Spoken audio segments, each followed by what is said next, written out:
The third and last setting in your DSLR camera that alters the exposure is the shutter speed. Now, back in the old days, this was a mechanical disc that would rotate in front of the film. Back then, it was referred as the shutter angle. Today we have digital cameras, and now we talk about the shutter speed as it's something completely digital. It happens inside your DSLR and defines how long the sensor is exposed to the light. Now, when taking a picture with your DSLR, you'd also hear a clicking sound. What actually happens inside the body is the mirror that makes sure that you can look through the viewfinder goes up for a brief moment so that the sensor can get exposed to the light. If you set your shutter speed to a slow value, that mirror has to stay up longer. And if you choose a faster shutter speed, the mirror will go up and down very quickly. Now, not all DSLRs have such a mechanical mirror. Well, actually they do. Because if your camera only has a digital shutter, it's called a mirrorless SLR. If you're using these kinds of cameras for video, then I honestly don't care how we call them. When I see something shaped like a photo camera, I would always call it DSLR.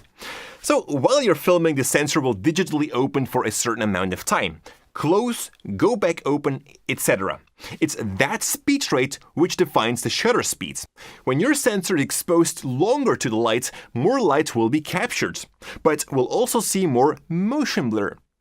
If you wave your hand while the shutter speed goes open and it stays open that entire wave of your hands, then it will capture that entire movement as well. So you would see a very blurry stripe. Now, if you would make your shutter speed very quickly, it only captures a short moment of your wave, and of course reducing that motion blur. But because you've only let in light for a very short time, you will also expose your shots less. The big difference between taking a photo or video is that video works with multiple frames per second. In Europe or Asia, that's 25 frames per second, and in the US, it's 30 frames per second. A lot of DSLR cameras also lets you choose 50 or 60 frames. Now, the reason I'm telling this is because the shutter speed goes a little together with your frame rate. When you look at your hand while waving it, you will also see a certain motion blur. Now, since you're viewing this through your own eye, it's considered as a natural motion blur. To get a natural motion blur in video, there is this general rule to set your shutter speed at the double value of your frame rate. So if you're recording at 25 frames per second, you want to set your shutter speed at 1/50th of a second. And if you're recording at 60 frames, you want to put that at 120th of a second. This is a general rule to get natural motion blur, but don't be afraid here to deviate from this. If you're shooting at 30 frames per second and you have a shutter speed of 1/40th of a second, the unnatural motion blur won't be that noticeable. And sometimes it helps with bringing in more light. Also, look at your subject. If it's a riding car, you might want to stick to that shutter speed.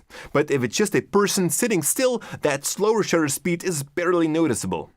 In films like Saving Private Ryan, they've even increased the shutter speed to get crispier explosions and movements of the actors to make the war scenes even harder in feeling and strangely making them look more realistic. So even though the shutter speed has a rule on which value it needs to be set, it's also something to experiment with to create a unique look. Increasing the speed of the shutter decreases the motion blur and light being captured. Making the shutter speed go slower adds more motion blur and adds more light to your shots. The general rule to achieve a natural motion blur is by setting it to the double of your frame rate.